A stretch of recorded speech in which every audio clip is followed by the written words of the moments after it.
Welcome to the space where creators have aligned a positive and intellectual collab of open minds. For sharing and learning from one another, it's a vibe. We do Rosa podcast on the mic. Subscribe, educator spitting bars. I guess you didn't know I'm multifaceted and humble, taking off life goals. The classroom is my comfort zone where I plant and sow seeds of knowledge, compassion, empathy, and hope. Reading is the key to unlocking your potential. Countless benefits, including cognitive and mental. Regardless of the genre, books are highly influential. Go get yours, I'll get mine. Making strides, monumental. Come rock with me and get down to this new jam. With my friends, I had a very simple plan. Educate the masses through books and life lessons. It's the grand slam. I'm out. Tala falava, whakalofalahi atu, malo elele, and welcome to the Reads with Rosa podcast. I am so excited to introduce today's guest. He's a freelance creative artist who has toured nationally and internationally with New Zealand theatre companies. He is a choreographer, an actor, dancer, and he is an award-winning playwright. Welcome to the show, Leki Jackson-Bourke. What's up, bro? What's up, Rosa? Hello, everyone. Hello, Lily. Hello, Flava. Hello, Flava, too. It's good to see you, bro. Look a bit nervous. Just shake it off, bro. We're good. No, we ain't nervous. We're all good here. It's just 10 p.m. here right now, so my energy's a little bit low. But on that, I appreciate it. Yeah, as you said, it's late there. It's after 10 back home. It's just after 7 here. So I appreciate this, bro. I know you're busy. I know you've been on the grind, the past few weeks with some projects. So I look forward to, hopefully the conversation. We'll get into that today. But before we start, I always ask my guests to shout out their villages, their people. Introduce yourself. Hard out. What's up, everyone? My name is Leki. I'm currently based in South Auckland, New Zealand. My dad was born in Tonga in the beautiful village of Neafu in Vava'u. And he's also half Niuean and half Niuean and part Samoan as well, from the villages of Vailima and Hakupu and Niue. And then my mum is Samoan Niuean. My mum was born in Niue in the village of Hakupu, and her Samoan side come from Talimatau and Apia. So yeah, I look white, but I'm not even white. I have Irish heritage as well as Chinese. But like when you're born in New Zealand and you just say whatever culture you're strongest with. Yeah. And I don't really do that. I do all of them, and I know people find that cringe. They're like, "Ooh, he thinks he's like Chinese, Irish," but I am and to not do that is to dismiss, neglect my ancestral lines and So if you have a problem with that because it's more convenient for you, then that's a you thing. But I was listening tonight that are like, he's not even but yeah, I am. Was he my certificate? No, there's no judgments on my end. I hear you, bro. It's so important. Just as you said, you can't be dismissing your heritage, your lineage and your ancestral roots, man. You gotta I feel like, we live in such a society where dominant culture control many things. So it's we gotta hold on to what is ours, and you gotta tell people, man. You gotta shout out your religion. We don't own everything in. No, I can't. It's not someone.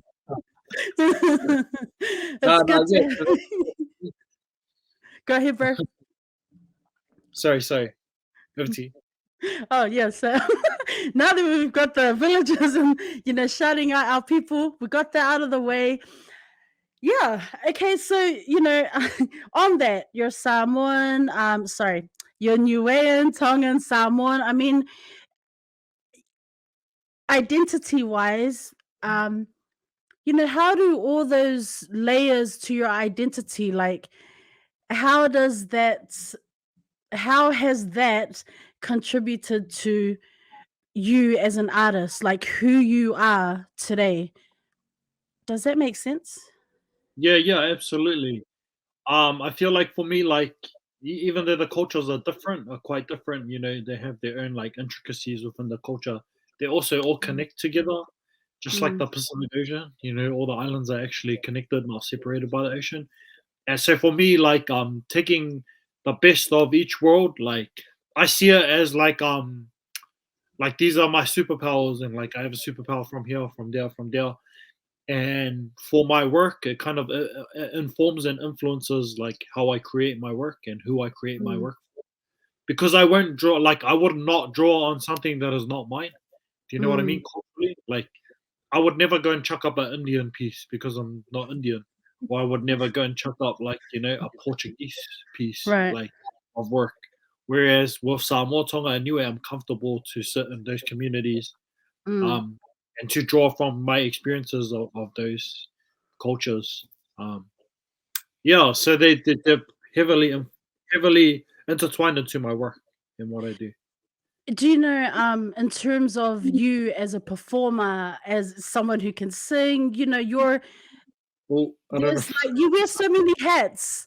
We'll get to your singing soon. Shh. You wear so many hats in terms of the performing arts, right? But Yeah. does that come from your father's family? Is it your mom? Like, do you come from a family that is like just has your families with the music as a Nah, talent? it's just me. Nah, my family has no Honestly. talent. Nah, yeah, yeah. On my dad's family, there's like we have a lot of composers in our family and Oh, choreographers, and then in my mom's family, there's lots of singers and stuff. I've never called myself a singer. Like I don't, I wouldn't say I'm a singer, but I know how to like hold a tune and harmonize. But I'm not a okay. singer. But, no, but yeah, there are different areas of the arts that my family are involved in. Hmm. Um, yeah, and I always grew up around those aunties and uncles that jam at the family drink up at the back, and Yeah.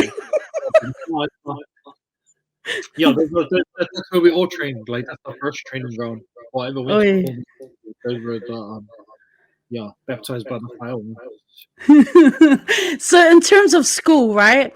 Were Mhm. you doing performing arts at school? Like where were you doing drama? Were you were you part of like the school musical and things like that? Or were you just, like just jamming in the music rooms with your friends? Or were you already starting to write in high school or not really? Kind of like yeah, kind of by default. I mean, like it Mm, was I was like low key a little like activist in high school, but I never knew at the time I was doing activism. But um, at our school, I went to a conservative Catholic school, and we weren't allowed to do like hip hop dance and stuff. It was like banned. So me mm, and my friends did like petitions and like wrote like a letter to like the board and stuff, and we fought to have our school enter into hip hop competition and to reinstate Polyfest because we got taken out of Polyfest for like 3 years. um, so that's when all my like sort of like I don't know, my fire, I guess, or like my like will to like do stuff, my willpower, it all came from like feeling oppressed and suppressed in the system that wasn't really supporting my growth as a hypo kid. Because I was such a hypo kid and there were so many kids that were like me, we used to get in trouble all the time, like for talking too much or having too mm, much energy. But really I just had no creative outlet to like let off my energy. And I sucked mm, at sports. I wasn't very good at sport. I got I got bounced from some of the teams that I tried for. So like there's not much options. So then like there was like this phase where I thought I was hard at gangster, so I became bloods and then I never if like I used to do that. Like I was beat up harder. But then I realized like I wasn't a gangster. Like, but for me, my outlet was actually performing arts. So like I learned all my skills and all of that stuff through performing arts. And yeah, high school is really where I came into fruition and where sort of I wouldn't say it was birth from there, but it's where I really had a strong focus on performing arts because it was my outlet. What was it like for you? You finished high school. How supportive were your family in terms of, okay, the next step for me is I'm gonna go study performing arts. What was that like for you, bro? Um, yeah, it was a little bit. How do I explain it? It was like I'd say yes. It's a yes no answer because my family were supportive, but they weren't supportive. If you know what I mean. So when you really strip back the word support, like yeah, they supported me, but they supported me because they were obligated to because I was in their family. But what I really think it was is they tolerated it. Like they tolerated me. Mm, Like they thought it was like a phase I was going through or something. Like I should consider it was like little dancey, singy thing, and then come back. And a lot of Pacific Island families have that mentality because mm, and I reckon it's just the fear of the unknown, to be honest. Like, we're such conservative people that when once you step outside the comfort zone, everyone's like, "No, come back, stay in the dark, don't go to the light," because mm, everyone, and then you're gonna be subject to criticism, and you don't want to be like, like everyone's just like that. And I reckon people are just afraid because they don't know. And honestly, mm, I don't blame my parents because they didn't know what performing arts was. I didn't even know what it was when I was going into it and out mm, of high school. Like, I think people's perceptions of what they think we do is different from what we actually do. People just see the tip of the iceberg. They just see the pretty performance, and mm, that's it. But what they don't realize is the depth of research that goes into it, or the life skills that you accumulate through this rehearsal process and stuff. mm, Um, everyone just thinks that the pinnacle of performing arts is Shortland Street. Like, oh, you're going to be on Shortland Street. But to mm, be honest, that's like never ever been a goal of mine. Like, I have no desire at all to be on Shortland Street. Like, I use my mm, performance a different way, and it's not to elevate myself and my status. It's to address things in my community that I can't talk about in real mm, life or that we can't talk about, and to do it through creative, fun ways because that's what engages us as islanders. So to go back to your original question, like, yeah, my family were supportive, but they're more supportive now that they understand what I actually do and that they've seen the fruits of their labor. Because mm, islanders are like those kind, like islanders like love to see stuff first, especially our elders. They like mm. they won't they won't listen to your opinion until they see results. Put it that way. Was it difficult? Do you know what I mean? To get started uh, in the performing arts, like actually, oh, I'm Like as studying a, this. I'm yeah, for sure, man. Like it was very difficult. People think it's so easy. People think you just jump up on the stage and like right. you know wave a magic wand, and then like there's so much prep work that people don't see, and like you just see the tip of the iceberg when you see the performance. But there's so Mm, many like layers that go on underneath that. And when I first came into performing arts, I realized like I'm coming into an industry where there's a hierarchy and where there's you mm, know, there is a ngafa of like people that have come way before me. Like I've never seen myself as like the creator or the originator or anything because there's people who have like laid the foundation way before I came. Like the first Polynesians and Pacific Islanders that moved here to New Zealand, and those ones that did all that groundwork in the arts for us to be where we are today. Um, yeah, I realized I was coming into something greater than myself because I've always been like, a little bit low key of a like I've always been an attention seeker and I love mm, attention, but I love when I'm in control of my attention. But I realized like coming mm, into performing arts, like yeah, I did want attention in the beginning, and now I realize it's not actually about me. It's like about the like service and what I do in the space to serve a mm, greater myself. And when I first came in, I always remember like two people. Like one was my sister. My sister was like, "Why do you want to do performing arts for?"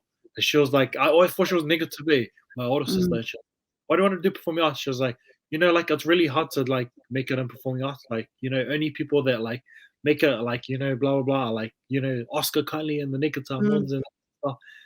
Bro, and then like in the end of my high school year, Oscar Kylie came to our school way.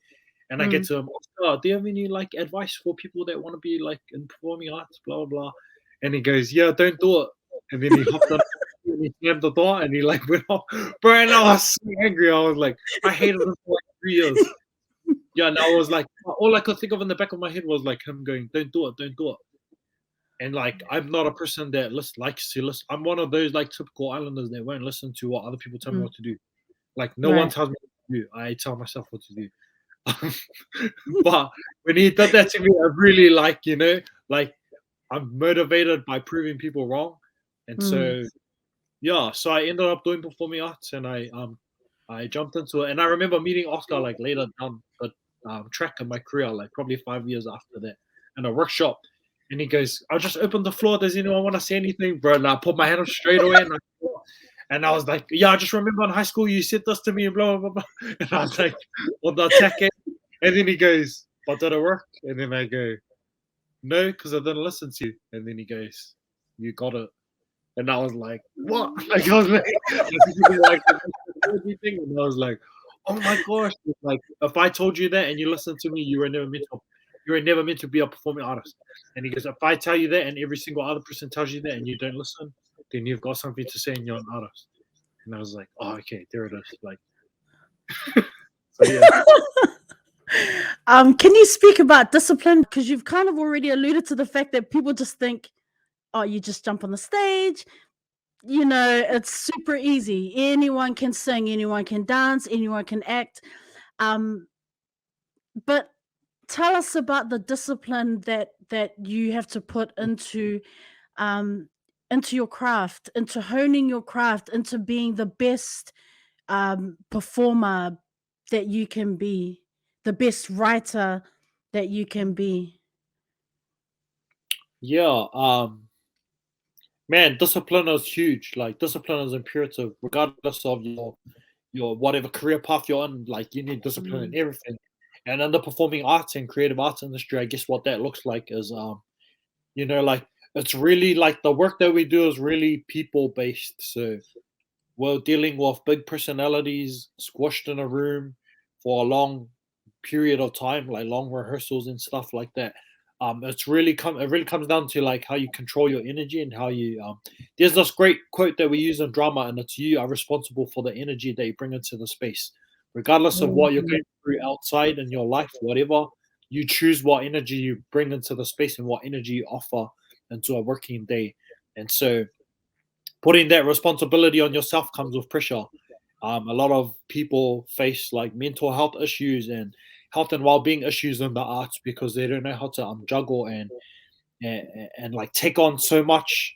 Like not that they don't know how to, but I mean like different people have different coping mechanisms and stuff. And for someone like me, I find the discipline really helps in terms of like the clock out process, because once you're in a creative process, it takes control of your mind. Like, man, I'll be up at 3 in the morning with my mates coming up with curry and stuff. Like, we'll be at McDonald's car park going 5, 6, 7, 8. We'll be doing harmonies in our sleep. Like, that's the buzz we're on when we create stuff. And it really consumes the mind. Like, it's so important for people, young artists especially, to be able to clock out of that process and to look after yourself, because your art is not worth dying for. You know what I mean? mm, Many of us, like, just have unhealthy rehearsal periods, periods where you overwork, and periods where you're like, and then that leads into other stuff like, you grab like fast food and quick mm, diets. It's not a good lifestyle. If you want to do performing arts, you really have to have really good discipline and some like good like safety protocols and systems in place to protect yourself, to protect other artists, but also mm, to protect the integrity of the work. Yeah, so discipline so important. mm, Showing up on time to rehearsals. One of the a director that I always worked with always said, like, if you're on time, you're late. So we're never on time, because to be on time means you're gonna start 5 minutes late, because to go into a rehearsal period, you need to be warmed up before you come in. Just like when you go to a sports game, they don't just run on the field and then start passing the ball. They like, there's like a half an hour at least before they're like running laps. They're like working on their craft and their like, their technique and stuff. And it's the same thing for mm, performers. Um, yeah, if you're looking at it on a creative lens, so there's the performance side, but there's also the creative side. Like you can be a mm, performance creator, which most of us are like do both. For my creative processes, like discipline to me is like doing my research properly. If mm, I ever touch anything cultural, I won't bots it. I will go and get a cultural advisor and someone who is a expert in that field. mm, Um, but yeah. So that's discipline as well. mm, Being able to back up what you do with with proper research and stuff, and not just like um. I think the most dangerous thing about young artists these days that I've noticed from personal experiences, we have like a YouTube generation that just like mm, YouTube and then copy, and that's so like problematic because, well, for one, like lots of the stuff on YouTube is wrong culturally, and two, it's just not the right way to like learn stuff. Like, yeah, it's a good tool to use for digital, like if you want to use digital, but the soul and essence of like arts culturally, it comes from our elders. Like, you need to Mm, be from an elder. You can't just learn a song off YouTube and then you've got it. Like, yeah, you can, but if you really want that depth in your research and stuff, you have to go to like the source that it comes from, which is our elders. For me, anyways. So yeah, that's what discipline looks like to me in the performing arts. you mentioned the creative process, your creative process. What do you do when you're trying to write? Um, and then you have a writer's block. Like, what are some of the strategies that you do, or are you someone who's just like, yo, I'm just gonna leave this for now and come back to it later? Um, I do different things at different times. One, I write in response to stuff. So if I'm not feeling it, I'm Mm, not feeling it, and I will never force it. Um, it's different when it's a commissioned work. So when it's commissioned work mm, and I'm getting paid by someone to deliver a product, then I can go into robot mode and I can just be like, but I try not to because like if I'm not vibing with it and I'm not feeling with it, then I just feel like a liar. Then I go, here, you can just take your budget back and go pay someone else to do it. But, I guess for me, when I get those blocks, I wait for something to either piss me off, and then I'll write mm, in response to what pissed me off, or I'll write something that's an inside joke in my head that will make me laugh harder, and I'll okay. be like, and even if it's only me that gets it, all good. Like if other people find it dry, I actually don't care because like if I know what it is, then I know what it is. But most of my close friends who know me will know my scripts, like will Right. know, like, you know what I mean? Like I have like inside jokes and like subtext and stuff in it, and they know what some of those things are from because like lots of us write from real life experience. So Yeah. that's where heaps of the content actually comes from, is from lived experience. Do you write characters based on, I mean, talking about lived experiences, like Yeah. based on people that you know? Or do you try kind of really, let's not go there, but let's just maybe mask it? I don't know, like, do you know what I mean? Like, I write from real people all the time, but I yeah, usually tell them like, "Hey, like I'll talk to my cousin on the phone and I'll be like, "Oh, cuz I just wrote one of my characters, like it's based on you," but I yeah, won't use the real names. Sometimes like I'll be funny and I'll like say your name's Rosa, then I'll yeah. come in and like if I was to base a character on you, I'd call her like like Ro Rosie or something. Like I'll use your name, but you won't know Right. it's you. If Oh, that yeah. makes sense. Or like, or I'll call her like Sora. I'll just change the letters Yeah, in your yeah. name. Yeah, because it makes me laugh, and I like when I actually write. I like dedicating stuff to people, so I like um yeah, I like dedicating my scripts to people I know in real life. It's just so interesting to hear you talk about the creative process, to hear you talk about how where these stories come from. How do you have a word to describe your storytelling? Because you've said, you write from lived experiences, you respond to social issues that are really affecting your people, your community. But is there a word for the style of storytelling that you do?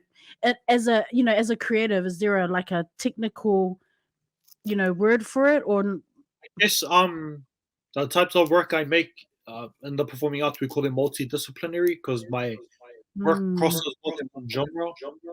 mm, So, um, yeah, I guess the word would be multidisciplinary, and by that I mean like my work is never one dimensional. It's never just one. Like I never just mm. make a dance piece. I make a dance piece with music, with spoken word, with monologues, with like everything in it. I try and jam like everything into one, so it becomes a multidisciplinary work. Mm. That's cool, bro. I have so many questions in regards to your craft and to who you are as a creative, as a performing artist. But I want to kind of like just pause there a bit and talk about the New Zealand performing arts or creative. I don't know what the official name is. The scene, like in New Zealand. Not so much Pacifica. I will get into that, but how would you describe like mainstream creative spaces in New Zealand? Is it easy to step into, or do you need to? Are you invited into? Do you know what I mean? Do you get a seat at the table? Yeah. Like, what is that like? Ooh. Oh, that's a biggie. That's a biggie. All right. Where to start? Um, I guess in the advertising industry, you either look hard out Islander or not at all. But there's really no Mm, space for people who are in between, like me. So if you're like a sort of looking Islander, you don't mm, fit the demographic of what they want. If you are like an obvious Islander with a big ass afro and they need a brown tick box, they will cast you. And if you're like a white looking Islander, Balangi, that can pass as a Balangi, then they'll cast you because you fit in with like a kind of like, a European um audience and mm, stuff. So that's in like advertising. Advertising and TV is really different to like theater. In theater, we can get away with whatever we want. Like every single body shape, size, gender, whatever can jump into theater. There's no restrictions in that. Um, and I guess in terms of like, I try not to use the word mainstream. Like to be honest, mm. like yeah, So words what's the correct terminology for that then? Like, that what is would you? correct terminology, to be honest. Like that's what everyone else uses, mainstream. But I just find Mm, it so cringe because calling something mainstream implies that everything else is lesser than what it is.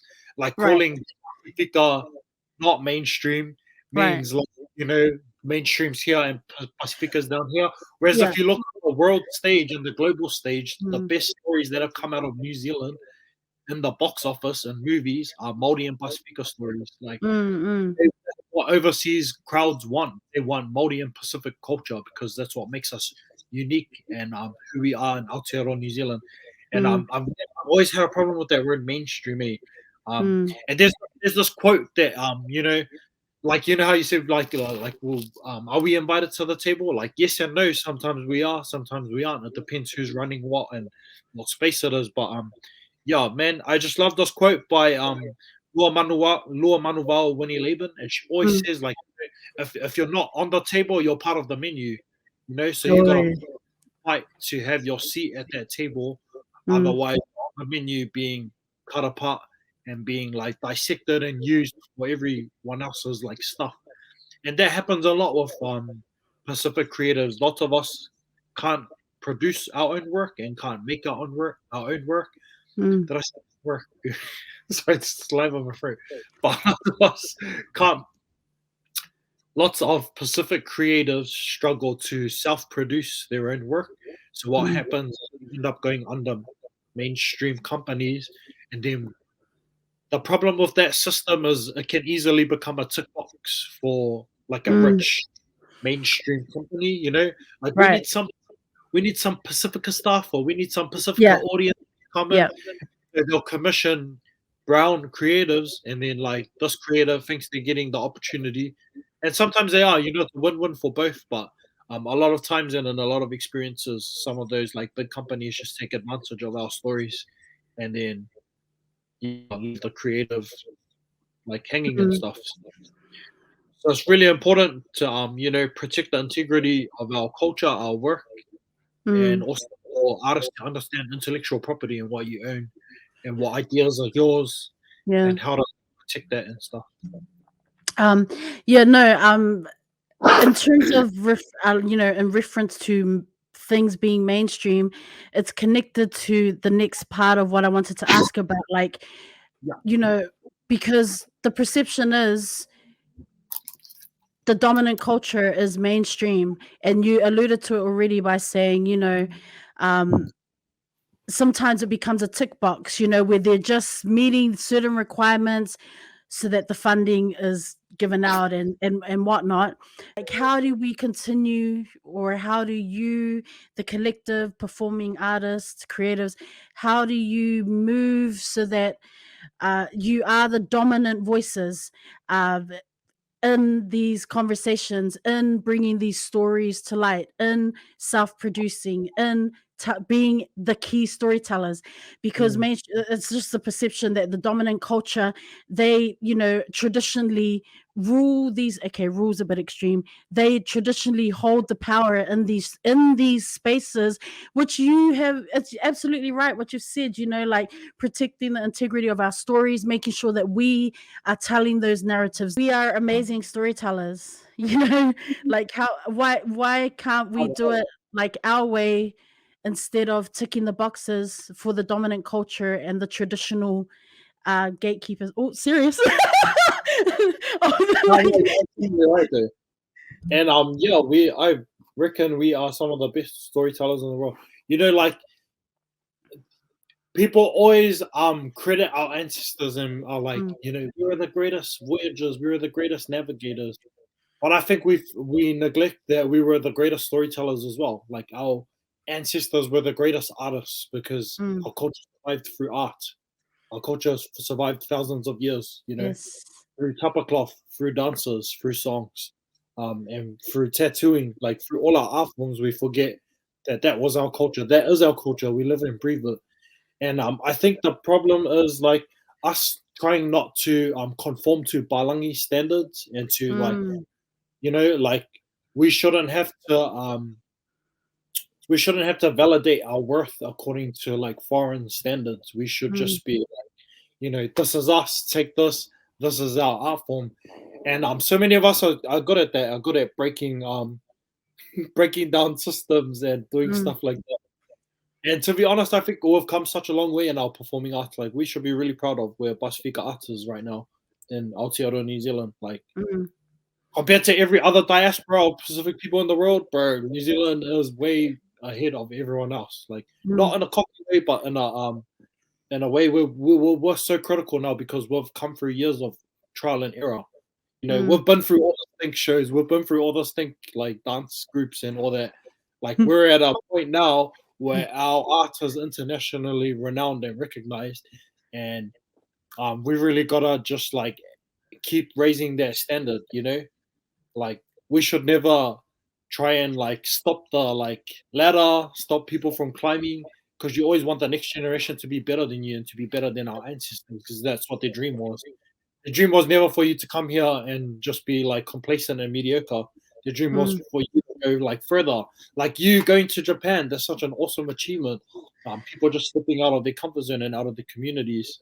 And we're doing that slowly in the arts, and it's awesome like to see the growth of our arts here in New Zealand and stuff. I guess when you look at the funding and stuff, it comes from the government level. Like it's government. It filters down, like so. For example, in Creative New Zealand, it's split into 3 categories. It's split into Māori arts, Pacifica arts, and then what they call the general arts. What I think is exciting though is lots of Pacific applications are going into general arts, like going up mainstream and general arts and stuff. But it's because we really believe in our craft and in what we do and in our stories and stuff. And it's just gonna keep growing, and it's gonna, prepare for world domination because the Pacific Islanders are gonna take over. We're coming. Here for I mean, it. we're already there, but have you ever, with countries opening up their borders? I mean, obviously the pandemic, shut down a lot of things. Have you thought about? Have you ever wanted to, go overseas and explore opportunities? As a writer, as a playwright, overseas, or do some acting. Yeah, totally. For me, I guess with the where I'm at in my life right now, my desire is not to go and make it overseas. I can see the need for the arts in my community here, and so like that isn't the dream for everyone to go overseas and do stuff. I've done traveling and touring before with different companies. One of my favorite trips was a trip to Scotland when we went to the Edinburgh Fringe Festival, and we took the first New Zealand Pacific musical over to Scotland and performed there. And that was just such an eye-opening experience to share our culture with artists and audiences from all over the world. Like Mm. stayed on this like we stayed on this like 5-story like apartment A, and like our neighbors were the Soweto Gospel Choir and this Brazilian What? team.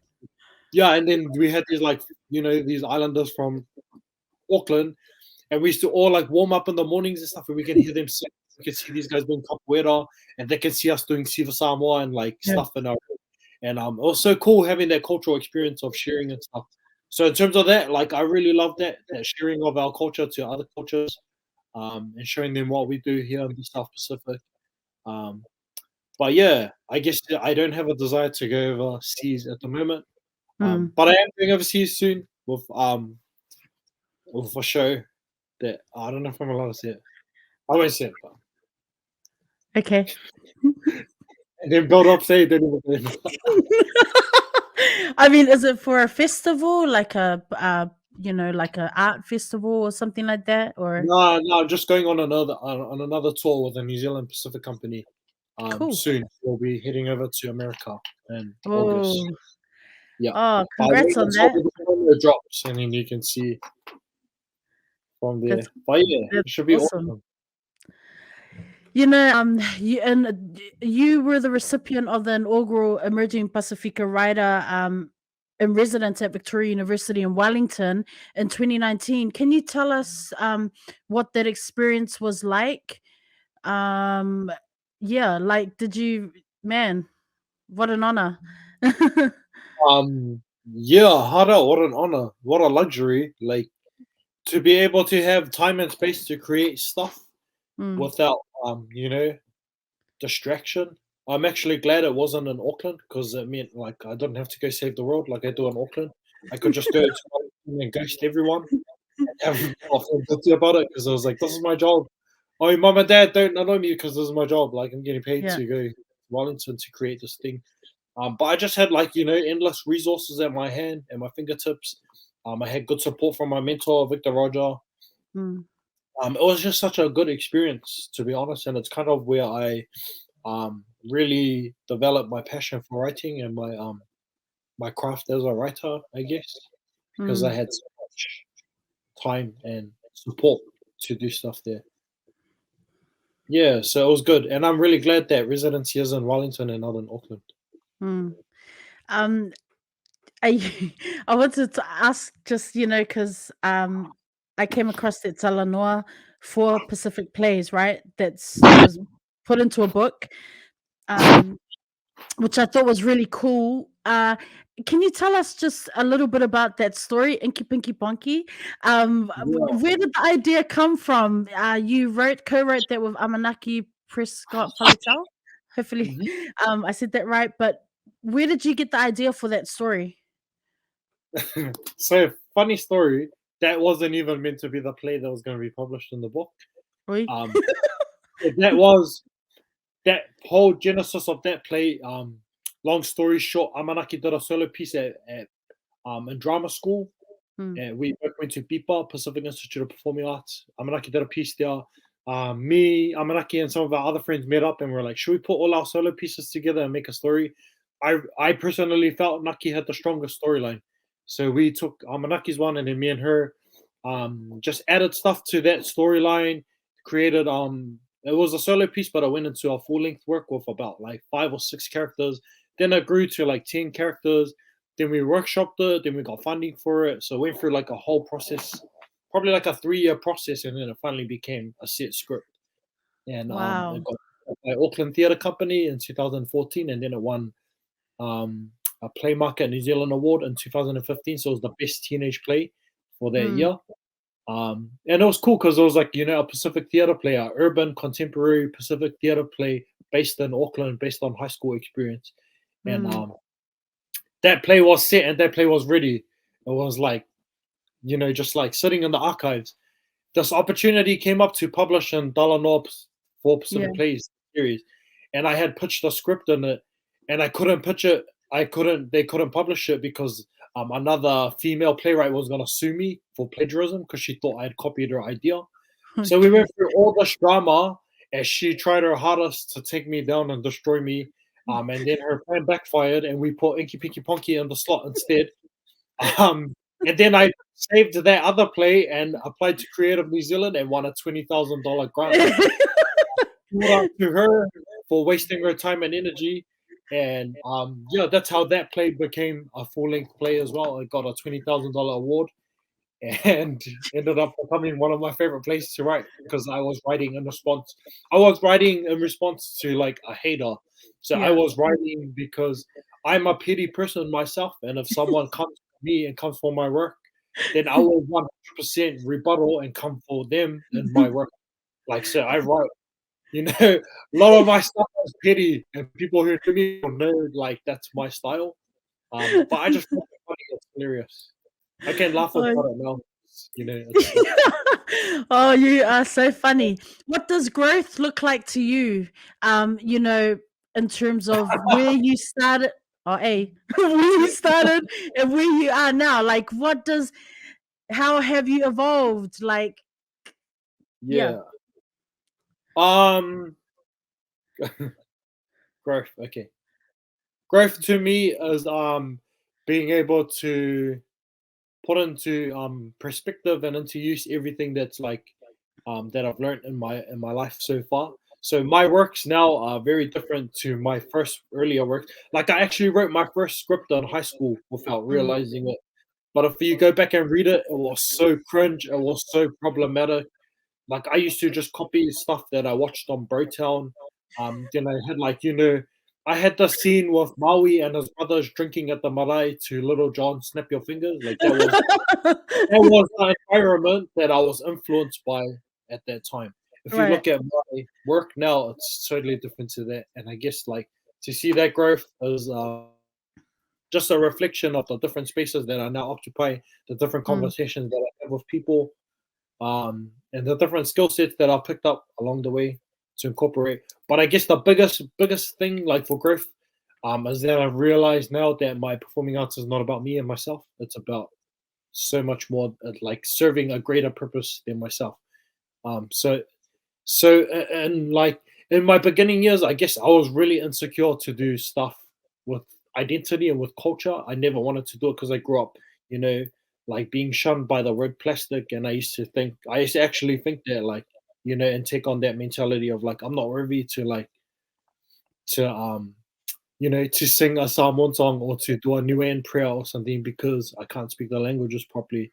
And now I've just come to realize like it's actually not about me and my discomfort mm, because it's such an insult. Like my insecurities should not outweigh my ancestors' expectations and my ancestors' dreams. Like I need to learn to put my insecurities aside and to just be like, this is like my role and my responsibility that comes with the right of my culture. Because so many of these artists go and take from their culture and like it's my right to go and wear the malu and to do this and to do that. But yeah, it is your right. But your right comes with sorry, I say that again. Like yes, it's your right to take stuff from your culture, but it's your responsibility to give back. You don't yes. just go and like when you look at how people live in the islands, it's all about sustainability and it's all about giving back Mm, into the village and into the lifestyle. It's not about taking and like raiding all the crops or taking all the fish from the ocean. You gotta like replenish and give stuff back. And so that's what my biggest learning of like in terms of growth has been is realizing that when I leave this space or when I finish from performing arts or like what am I gonna leave behind? Like I want to leave that's why I create resources and stuff like that. That's why I document and archive stuff. I did a big digital documentation archival project in 2020 with the Nguyen community here in Auckland, with my village community.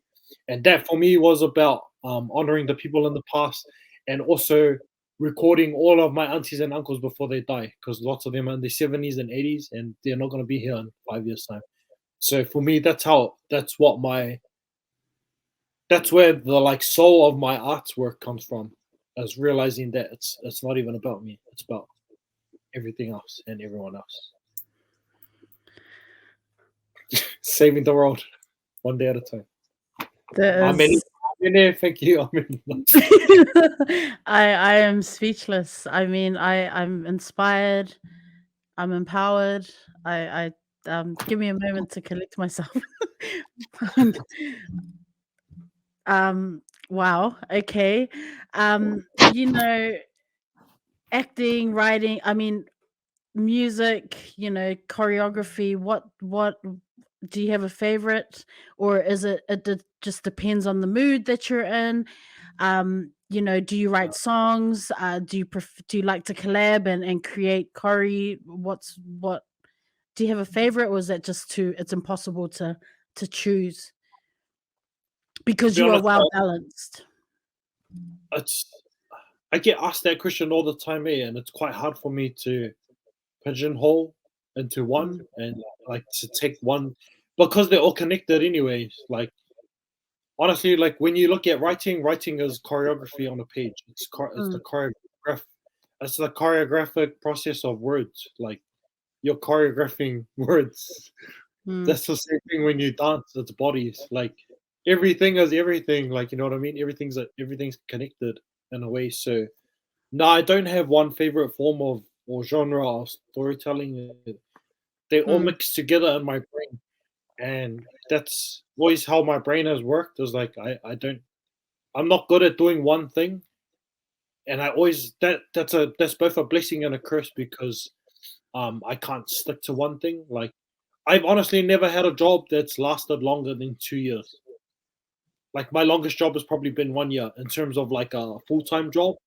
I mm. can't sit still. I can't do one thing. I have to do multiple things in order to keep myself stimulated and engaged.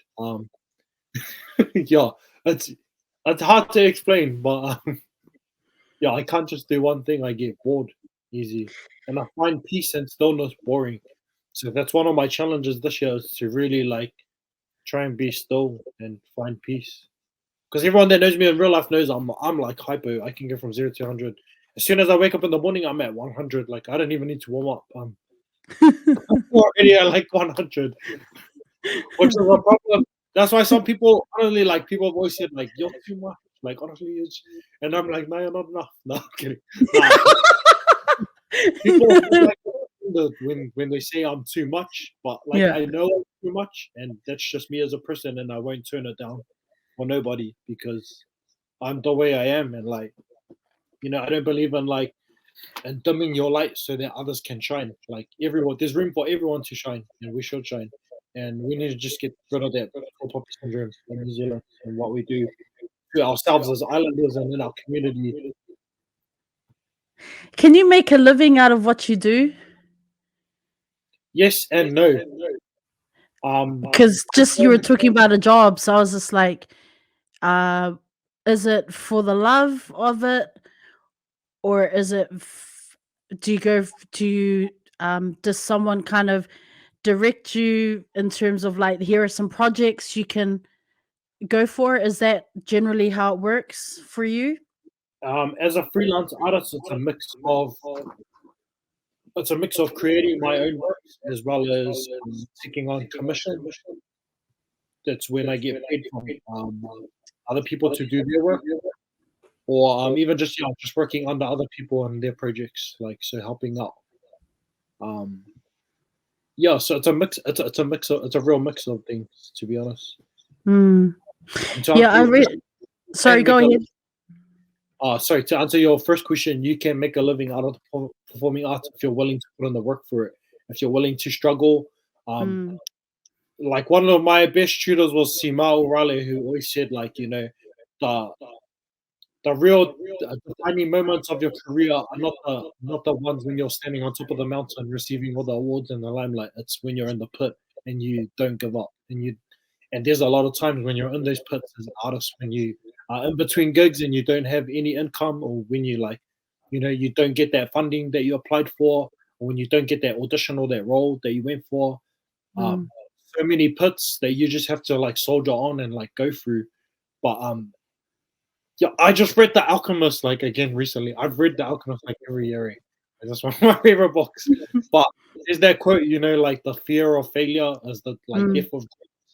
So you should never fear failing because that's when you stop dreaming and you stop imagining stuff and you just like live in fear. And so I've learned to just like what I learned during drama school was actually to like rediscover my imagination, because as a kid you get told your imagination is not real and it's don't do that, Mm. that's not real, blah blah. Oh man, imagination is so powerful. Imagine what you can like achieve when you dream and when you think beyond what you're capable of.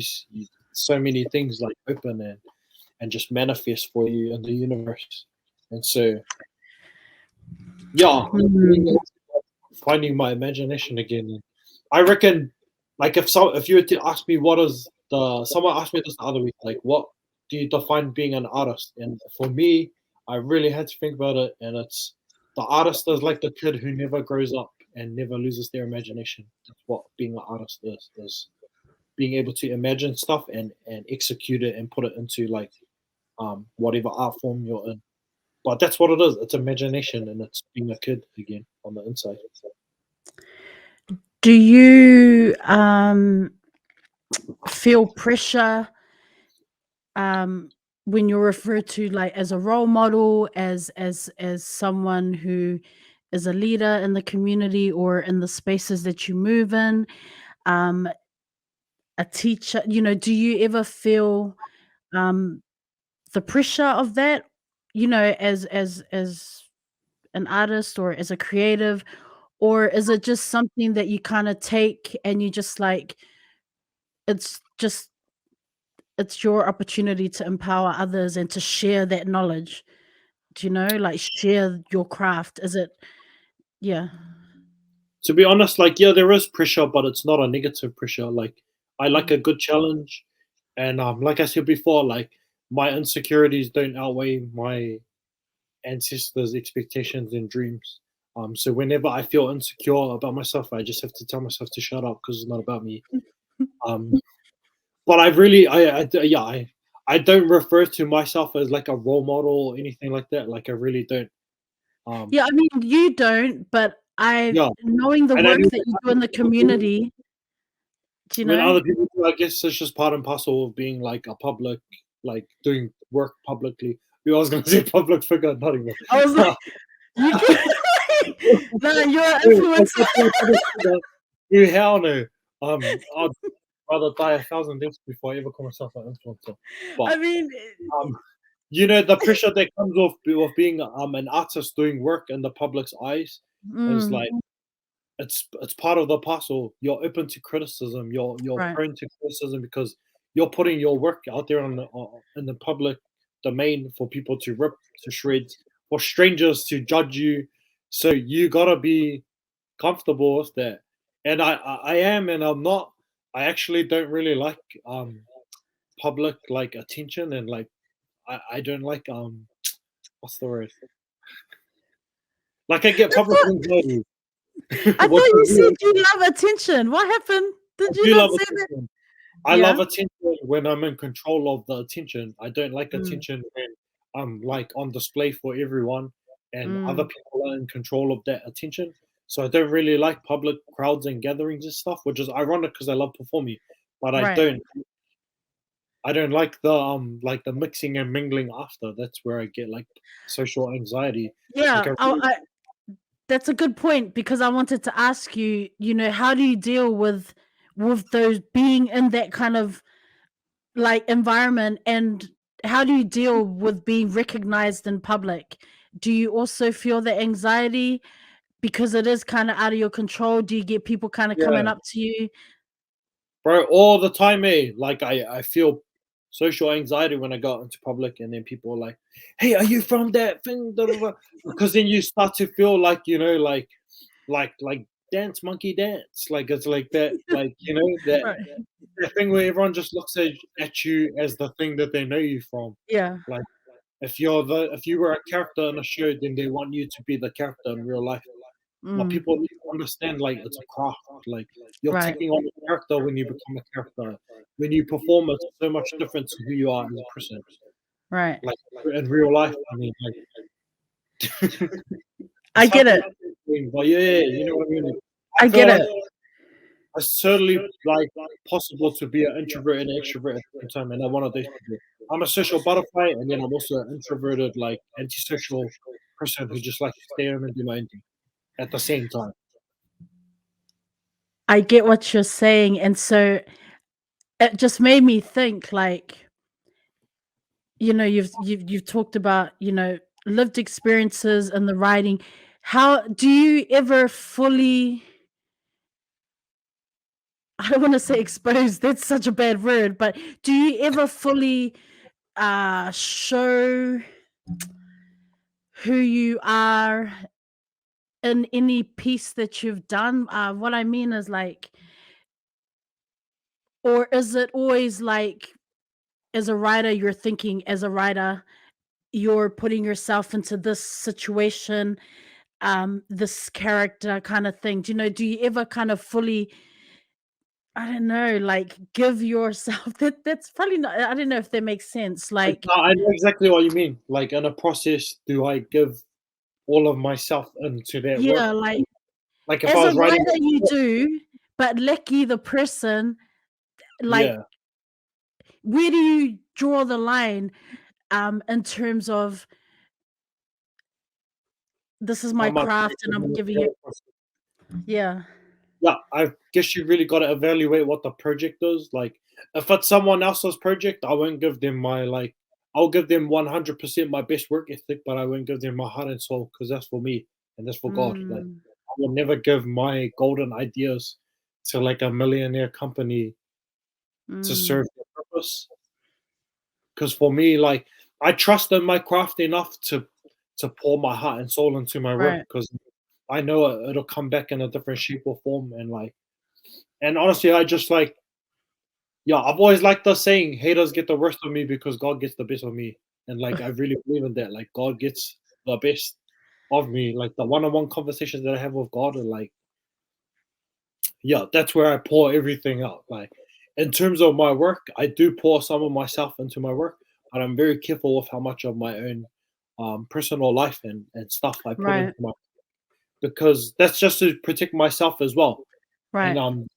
And there's a saying that Victor Rogers says, and he always says, like, don't be a slave to the truth. When you create art, you shouldn't be a slave to the truth. You can take the truth and then remix it and then add Mm, lights to it and then add sounds to it. Like it becomes a whole different idea. But if you mm, tell something exactly as it is in your real life, it might not be exciting to people. Like they might find that boring. mm. Like, I don't care that you fell down the stairs and you grazed your knee. Like that's not exciting. You know what I mean?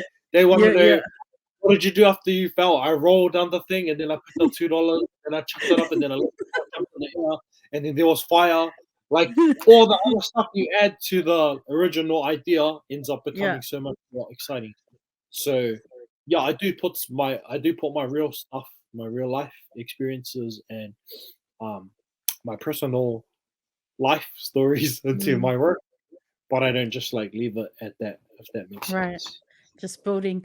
I was wondering if you've ever thought about, writing a book. I know you've, plays and things, scripts, but I wonder if that's something that is like a future goal or aspiration. I would love to see some of these stories, like maybe short stories, or I don't know. Like, do you ever think about that? Yeah.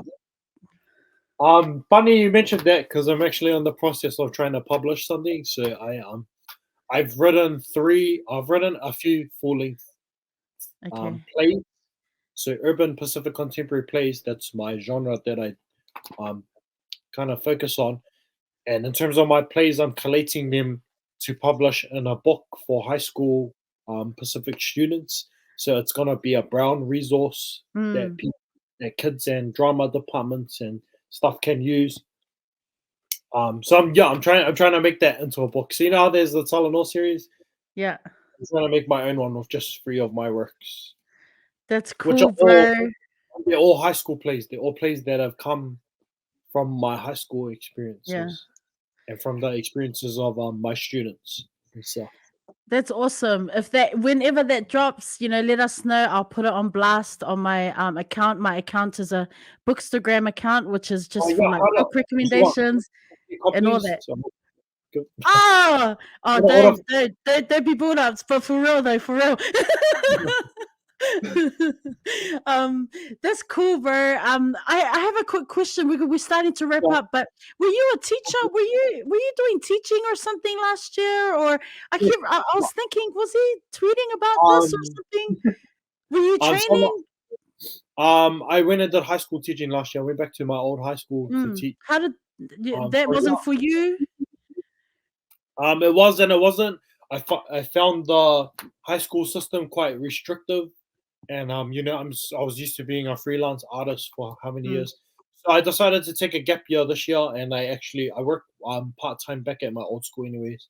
So I still do some teaching and mentoring, but I'm just not in a full time teaching position. So last year I was a full time teacher. I taught Noir language, a little bit of performing arts, and I taught English back at my old high school. Yeah. Oh, congrats, man. They need people like you. I just remember it was so funny when I was researching UA. I was like, hello, gotta come prepared for the Sorry, interview. you I was like, this chick knows like everything. I don't want to. Like I understand like people giving up their time. So I gotta don't be that guy who just rocks up and just makes it up. Like I gotta do the research. But I was thinking, like I was trying to segment, and I was like, I swear I remember reading your tweets last year. That I think that's what caught my eye actually. I was like, because I'm always looking for like educators like who are just smashing it in their field, doing what they're doing, impacting young people, being a change maker in the classroom. So I think that's what caught my eye, and then I added you to my wish list because I had this long wish list of people I want to bring on the podcast. But I was like, when I reached out to you, bro, I was like, oh, I don't know if he's gonna say yes because you're busy and you got lots going on. So I appreciate it. Thank you for picking on me on the wish list too. Book recommendations. I know you mentioned The Alchemist earlier on. Is that your book recommendation? Nah. I think everyone's like read The Alchemist. That's just like It's so good. It's a I'm actually in the middle of so I started reading Matt Brown's book in the beginning of the year, and then I paused for a bit, okay. and then I've just picked it up again. So Okay. this was my book recommendation. She has not every Oh yeah. Matt Brown. Yeah, I just think it's such a good it's such a good book for men to read, and it's really like teaching me a lot about being a man, how to treat women properly. Yeah, and just learning to show up for yourself and tune up for yourself. That's one of my biggest takeaways from the book so far. So I highly recommend that book if you haven't read it. There you have it, folks. Book recommendation. You mentioned The Alchemist earlier. That was super dope as well. Man, like I said from the beginning, I have all these questions, but I think we've kept it as organic as you've shared. Like, man, I appreciate it. You've shared so much. So much wisdom, so many gems, bro. Like I appreciate you so much for coming through into the space. Sometimes it can be super awkward, because I'm usually just meeting some people for the first time when they come into the thing, and I'm like, "What's up, man? How are you?" And they're like, That was awkward. It was awkward. Yeah. That's So this is as we wrap it up, I just want to say, bro, that I'm really looking forward to continuing to follow your journey. I saw that you're recently gonna feature on that winter collection. That fashion, like with men. Are you a model as well, bro? You didn't mention. Do you actually, I'm not even a model. Like that was my first clothing shoot. I've done like modeling for other stuff, but not for clothing. But yeah, I just gave it a try, and it was a good experience. It was fun, and I've always wanted to model for Mina, anyways. Like, and my friend always mocks me. She's like, "Oh, hey, what? Go, I'm audition for Mina, or like go your thingies or whatever." I just love their shirts and their range. And yeah, Did you get some gears to do that, or some free stuff? I did actually, and so they're dropping their winter collection soon. So check it out. Look out for that, fam. Mena winter collection featuring the one and only Leki right here. But yeah, sorry, I went off track. But as I said, bro, thank you for coming through. Like, it means a lot that you came through, shared a bit of your journey. I know that you're still growing, evolving as an artist. Honing your craft. I think that you're just doing some great and wonderful work in the community, in your community, being a role model, being a change maker, being an advocate. Before we wrap up the show, though, I just want to hand it to you, bro. I just asked the guests to just drop some final words of wisdom, some final gems that may, that speak to anyone who's listening or watching today. Yeah, some final thoughts. I guess really trust in yourself and back yourself up in your guys in whatever you do. And just know that your voice and your opinion is important and it matters, because sometimes we can feel like our voice doesn't matter. We feel silenced, especially in cultural spaces, growing up with generational differences. But your voice matters and your opinion matters, and the world needs you. So share your story. If you can tell a story, you're a storyteller. And I truly believe like everyone can tell a story.